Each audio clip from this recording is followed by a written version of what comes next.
ওলামায়ে কেরামের রাজনৈতিক চিন্তা থেকেও সামাজিক চিন্তাটা আলেমরা বেশি করেন।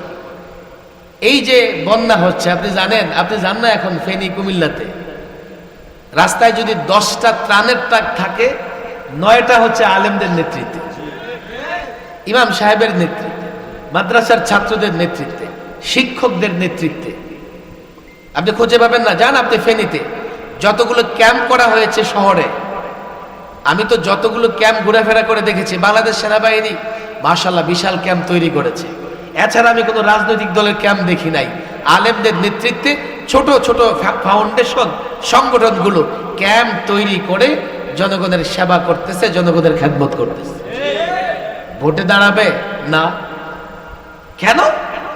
আলেমরাই সর্বদা জনগণের পাশাপাশি থাকে, জনগণের সঙ্গে সম্পর্ক রাখে, জনগণের দুঃখ কষ্টগুলো ইমাম সাহেব, আলেম সাহেবরাই সবার আগে বুঝে। এবং আমি কিছু যুবকদের নাম না নিলে তাদের প্রতি অকৃতজ্ঞ হবে আমার।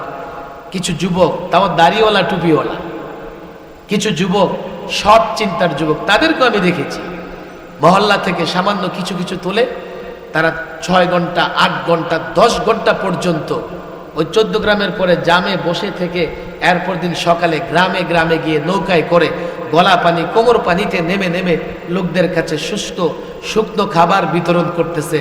আপনি জানেন সে এলাকার বন্যার পরিস্থিতি এমন, ঘর থেকে বের হয়ে কোথাও গিয়ে টাকা থাকলেও কোনো কিছু ক্রয় করে খাবারের তৌফিক তাদের নাই। দুটা বিষয় সামনে আসে, এই বাস্তবতা থেকে আমি বগুড়ার মানুষ, দেখেন দিনদার মানুষ, এবং এই বগুড়াতে অনেক আলেম ওলামা আছে, অনেক ছাত্ররা পড়াশোনা করে। এবং আমি যুবকদেরকে বলবো, দল, রাজনীতি, ক্ষমতা কেন্দ্রিক রাজনীতি এটা এক জিনিস, আর জনগণকে সঙ্গে নিয়ে সমাজে ভালো থাকা, সমাজে মানুষের কল্যাণে কাজ করা সেটা ভিন্ন জিনিস। এই যুব সংগঠন আপনারা যারা মাহফিলে আসেন সেই কাজগুলো করবো তো ইনশাআল্লাহ। অনেক কথা দেখেন, লম্বা সময় আমরা মাহফিলে কথা বলেছি, চিন্তা করতেছি যে একটা কথা তো বলতেছি, এর জন্য যে আবার কয়দিন রিমান্ডে থাকা লাগে। এখন মুক্ত, আপনারাও মুক্ত, দেশ মুক্ত, জাতি মুক্ত। এখন কিছু কথা আমরা বলি, আমি মনে করি এটা আপনাদের কল্যাণের জন্য। যেই কথা দিয়ে আমি শুরু করেছিলাম যে আলেম ওলামাদের বিরুদ্ধে সবচাইতে একটা বড় অপবাদ হচ্ছে আলেমরা জঙ্গি। কথা ঠিক না বেঠিক? পাড়া মহল্লার অনেক যুবক না জেনে না বুঝে আলেমদের জঙ্গি বলে গালি দেয়, দেয় কি দেয় না? বলবেন হুজুর আপনারা জঙ্গি না হলে আপনাদের জঙ্গি বলে কেন গালি দেয়? কেউ কেউ বলতে পারে। আমি এটা পরিষ্কার বলি, এই যে জঙ্গি বা সন্ত্রাসী বা সাম্প্রদায়িক, দেখেন কত কথা, রাত অনেক হয়ে গেছে, আপনাদের কষ্ট হবে। আমাদের আরেকটা গালি দেয় যে আপনারা সাম্প্রদায়িক। সাম্প্রদায়িক বুঝেন তো? সাম্প্রদায়িক হলো সম্প্রদায় থেকে যে শুধুমাত্র নিজ সম্প্রদায়ের চিন্তা করে তাকে বলে সাম্প্রদায়িক। আচ্ছা, ইসলাম কি শুধুমাত্র মুসলমানদের কথা বলে না সব মানুষের কথা বলে? ইসলাম শুধু মুসলমানদের কল্যাণের জন্য না সবার কল্যাণের জন্য? আমরা নাকি সাম্প্রদায়িক, আমরা নাকি উগ্রবাদী। এই জন্যে আমি তখন সরকারি মেহমানখানায়, এই কুমিল্লার বগুড়াতেই তো নাকি একটা মন্দিরে ওই যে কোরআন শরীফ রাখাকে কেন্দ্র করে গন্ডগোল হয়েছে। কোথায়? কুমিল্লা শহর, রানীর দিঘির পাড়ে। ভালো করে শোনেন তো, শুনে ভাবতে থাকলাম, হায় হায় হায়, ওই এলাকায় যদি টুপিদারিওয়ালা থাকে ওদের কপালে রক্ষা দেয়। ঠিকই 2 দিন পরে দেখি যে বেশ কিছু টুপিদারিওয়ালা।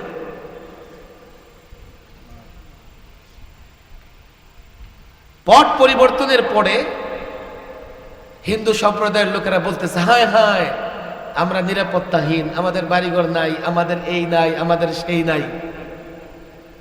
প্রত্যেকটা মন্দির, প্রত্যেকটা হিন্দুদের উপাসনালয় পাহারা দিয়েছে মাদ্রাসার ছাত্ররা। এরপরে বৈষম্য বিরোধী আন্দোলন যারা করেছে, স্কুল কলেজ ইউনিভার্সিটির ছাত্র, তারাও দিয়েছে। বলে হুজুর আপনারা কেন দিয়েছেন? আমরা এই জন্যই দিয়েছি, ডিল যেই মারুক না কেন বলবে যে টুপিদারি ওনারা মেরেছে। কথা ঠিক না বেঠিক? আমরা যদি হিন্দু সম্প্রদায়ের নিরাপত্তার ব্যবস্থা করতে পারি, আমরা সাম্প্রদায়িক কেমনে হইলাম? কেন আমাদের সাম্প্রদায়িক বলো? আমরা জঙ্গি জঙ্গি এটা আমাদের মুসলমান যুবকরা বলে, কিন্তু ওদেরকে শিক্ষা দিয়েছে শব্দটা পশ্চিমারা, যারা ইসলাম মুসলমানকে ধ্বংস করতে চায়। এই গত সরকার, এই সরকারের মন্ত্রীরাও দফায় দফায় এই জঙ্গি, এই সন্ত্রাস, এই টুপি দাড়িওয়ালাদের বিরুদ্ধে নানাভাবে কটাক্ষ করেছে। আমরা জোর গলায় প্রতিবাদ করতে পারি নাই, কেন জানেন? আমারে ধরে নিয়ে জঙ্গি বানায় ফেলবে। আজকে পরিষ্কার বলি, এ যুবক তোমাকে বলি, তুমি দেখো তোর ইমাম সাহেবের সঙ্গে সম্পর্ক তোমার আছে। এই মাদ্রাসার ছাত্ররা চীন জাপান থেকে আসে নাই, তোমার ভাই, তোমার ভাতিজা, তোমার এলাকার। এই মাদ্রাসাগুলো এগুলো কোনো দুর্গ নয়, এই মাদ্রাসাগুলো ওপেন।